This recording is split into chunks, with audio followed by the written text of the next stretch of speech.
Now on CoastTV News. The excitement in Milford as a once dormant school will hold class once again. Why emergency crews were called for two separate incidents on the water near Potts Nets. This is CoastTV News Midday. Good morning and thank you for joining us. I'm Grace Eckerly. Welcome to CoastTV News Midday. Our top story this morning is one that is about 13 years in the making. This once dormant school building on Lakeview Avenue in Milford coming to life for a new school year. A restoration project putting a shine on the historic structure. That's when middle school students attend their first classes here this morning. The updated school will serve approximately 700 5th and 6th graders. Today, it's nostalgia meeting a growing city. The school can now accommodate up to 1,000 students. Many of your Milford citizens went to high school here. Others went through it when it was a middle school. It was even partially an elementary school, Lakeview Elementary, for a while. We've seen some significant growth in the last 5 years here with the addition of a lot of developments and things being built around the community just outside of town and things of that nature. Delaware Governor Matt Meyer set to sign a series of bills passed in the General Assembly dealing with education. Many pieces of legislation that originated in the House deal with school boards, like allowing members to attend meetings virtually if they are unable to be there in person. There's also Senate Bill 91 that ensures protection of students and school staff from sex-based discrimination and harassment. Now let's take a live look into Milford this Tuesday morning. Looks like some beautiful back-to-school weather for many students. Our first alert meteorologist, Bob Tri, joins us now with the first look at the forecast. Good morning, Bob. Good morning, Grace. I hope those kiddos had those heavier sweatshirts and jackets out the door this morning. It was chilly on this first day of school, and we just saw on that camera that we had cumulus clouds and blue skies, and it's cool. Temperatures only in the low 70s right now, 70 in Millsboro and Rehoboth Beach, 73 in Bethany Beach. Willard's right now at 70 as we have this persistent northeast flow right now. That's bringing in cooler air. Those winds a little stronger at the beaches, gusting close to 20 miles per hour there, and still a little breezy inland as well. We're seeing that cool air coming over the warm land, and we're seeing a lot of these fair weather cumulus clouds popping up, looking like cotton balls right now. Nothing in the way of precipitation, and we're just going to keep it cool into the afternoon as high pressure is locked in. We're looking at that chilly northeast flow. Here's noon on Futurecast. Low 70s, still some upper 60s at the coast, and some beach locations may not get out of the 60s. I think we could be just seeing low 70s there with some mid 70s inland with a mix of sun and clouds through this afternoon. Then those clouds dissipating for this evening. But once that sun goes in and that wind picks up, it's going to feel colder than these temperatures. But we do have a warm up on the way heading into the weekend. Finally feeling like summer, more on that, and when we could see our next chances for rain coming up a little bit later on. And some Labor Day fun in the Potts Nets area turned into a scary situation when two people were rescued from the Indian River Bay. According to the Indian River Fire Company, there were two separate incidents in this area involving jet skis. One woman's ski taking on water in Lingo Creek near Paradise Grill, Marine police locating her with no injuries to be reported. A second jet ski stuck in the mud further north, the rider also found with no injuries. Happening today, Ocean City officials set to tackle several key items in their upcoming council meeting, including final votes on budget changes and a new mutual aid agreement with Worcester County.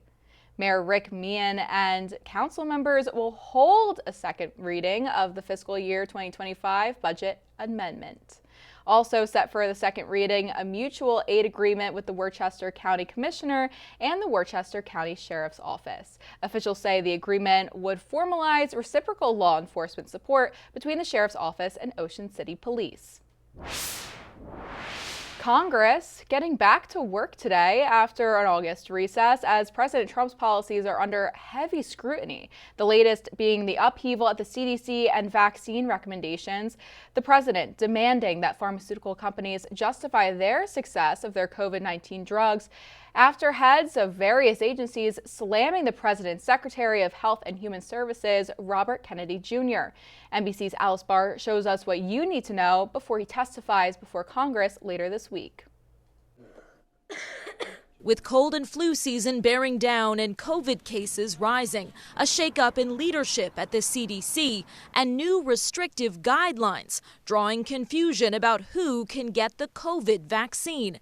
President Trump now weighing in, urging companies to justify the success of their various COVID drugs to, quote, clear up this mess one way or the other, appearing to call into question the effectiveness of the vaccines initially developed during his first term in a fast-track process he's long praised. Operation Warp Speed, people say, is one of the greatest achievements ever. That as 9 former heads of the CDC slammed Health and Human Services Secretary Robert F. Kennedy Jr. in a New York Times op-ed, saying he's, quote, endangering every American's health, and sharply criticizing his firing of CDC Director Dr. Susan Menares, who they say refused to, quote, rubber stamp dangerous and unfounded vaccine recommendations. 4 other top CDC leaders resigned in protest over the firing, one speaking out on NBC's Meet the Press. There is now an irresistible force that is going to make it impossible for CDC to maintain the validity of its science against ideology. Lawmakers back in Washington today preparing to press RFK Jr. for answers in a hearing Thursday. This is contrary to what the Secretary said he was going to do, which was follow basic science. I don't see him ignoring the science. I see him asking the hard questions. A high-stakes battle raising serious questions for the nation's public health. In Washington, Alice Barr, NBC News. Another Powerball drawing last night, and here we are. Still yet to be a lucky winner, but your chances are of winning that billion-dollar fortune. But first, bring your appetite. Millsboro is cooking up something big. Tonight's meeting could serve up a modern twist that puts more flavor on your plate. Tonight in Millsboro, food truck businesses are looking to get more options in the town. The Millsboro Council is expected to debate along food trucks within the municipal limits at all times with the proper permits and fees. That meeting scheduled for 7 p.m. tonight. Labor Day marks the unofficial end of summer, but the fun never really over on Delmarva. Support the local arts at the Milton Theater, home of small town charm but big city entertainment. We have all their newly announced shows. That's after the break. And a live look into ocean view on the Gutter Helmet Cam. We've got some cirrus clouds, cumulus clouds, and it's still cool. Lower 70s, only warming into the mid 70s as we go into the afternoon. We've got a couple more cool days and then a warm up with more humidity for the end of the week and a slight chance for showers into the weekend. Congratulations to Jenny Clark from Dewey Beach on winning a brand new umbrella from Paul Davis and Coast TV. Your full forecast is coming up next. Yesterday was the start to meteorological fall in all of the northern hemisphere, and it certainly felt like a cool mornings and, well, pretty cool afternoons. And look at this beautiful shot on the FH Fur Camp. Cambridge, 70 degrees right now. Some beautiful cumulus clouds reflecting into the water. Just gorgeous out there. It's just still very cool. And we're going to struggle once again to get into the mid 70s this afternoon. It's part of the storyline today until Wednesday. It's going to be mild. So we're looking at temperatures still below average, though mid 70s, average highs in the lower 80s. And we're also looking at moderate rip currents too with the northeast flow. So if you're out there swimming, swim with a buddy or make sure you're swimming at a guarded beach. And then later in the week it warms up and the humidity comes up as well, and we're finally into the 80s again beginning Thursday, and then a series of cold fronts. One comes in on Friday, another one on Saturday. But we're in the 70s the next 2 days and the average high is 84. We're finally close to that on Thursday, and then finally above average for the first time in a long time Friday into Saturday. Mid 80s with humidity. It's going to be feeling like summer again at that time, but temperatures now are cool, only in the low 70s. Salisbury 73, Millsboro 70, 72, Bethany Beach 70 in Lewis, and a northeast wind keeping us cool. So once again, not a great beach day with those winds at the coast, 15 miles per hour, gusting close to 20. Not as breezy inland, but the tendency is still out of the northeast as that cooler air coming over the warmer land, and it's popping up those cumulus clouds. Looks like cotton balls all across the land area of Delmarva and much of the region. So it'll be sun and clouds this afternoon, and it'll be nice. once the sun's out and you're out of the wind with high pressure still in charge, and we still have that northeast flow keeping us cool in that high ridging all the way back into the Midwest, with a big chunk of real estate seeing quiet conditions right now. In fact, today through Thursday, we're looking at sun and clouds, highs in the 70s and 80s, lows in the 50s, and staying dry. Futurecast this afternoon is beautiful, just a little cool with mid-70s, cooler at the coast. Wind's not as strong as yesterday out of the northeast, and then this evening, make sure you have your jacket. It's going to get cool by Wednesday morning. We're in the 50s and 60s, maybe some low clouds and fog. Wednesday, very similar, maybe a couple degrees warmer into the mid to upper 70s inland areas.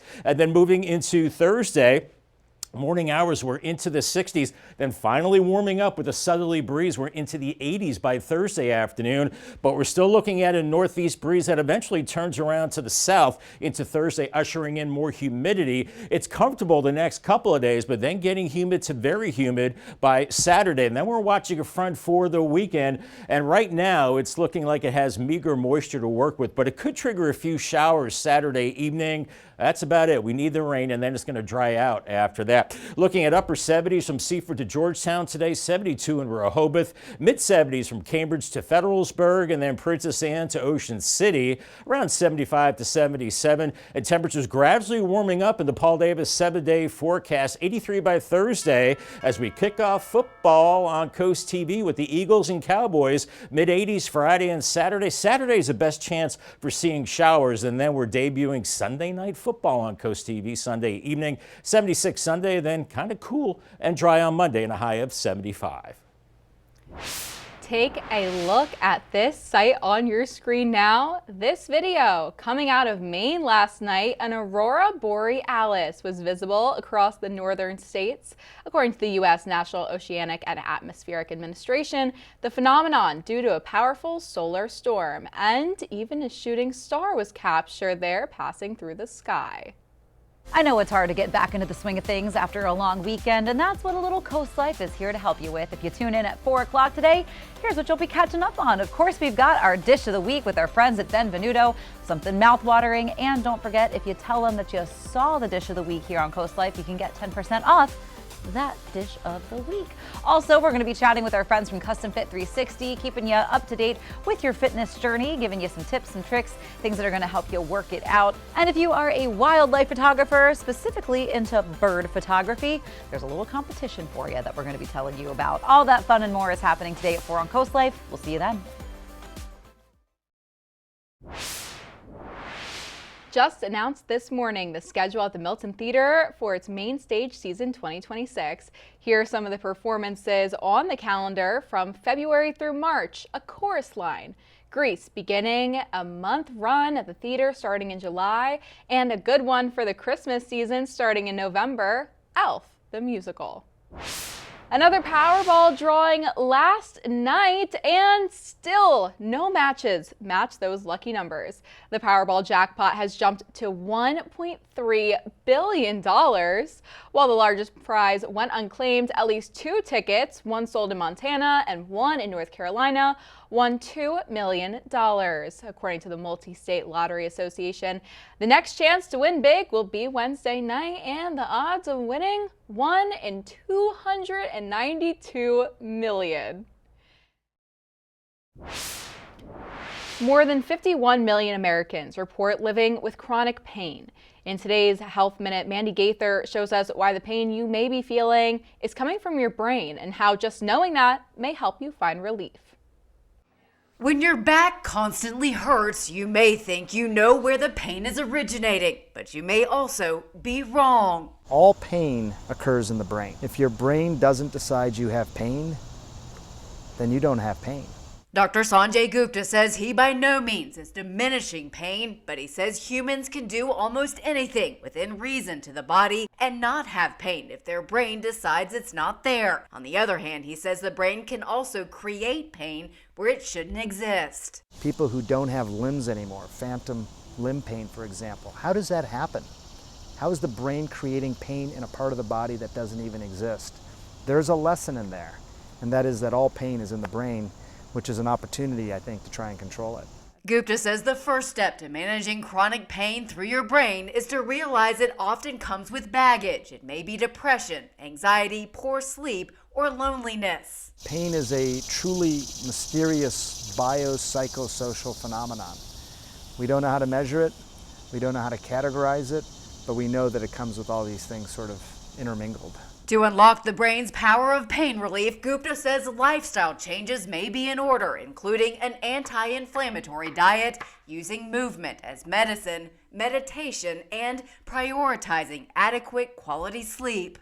I think it's hard for people to sort of wrap their heads around that sometimes because it makes sense. Oh, my shoulder's bothering me, it's waking me up.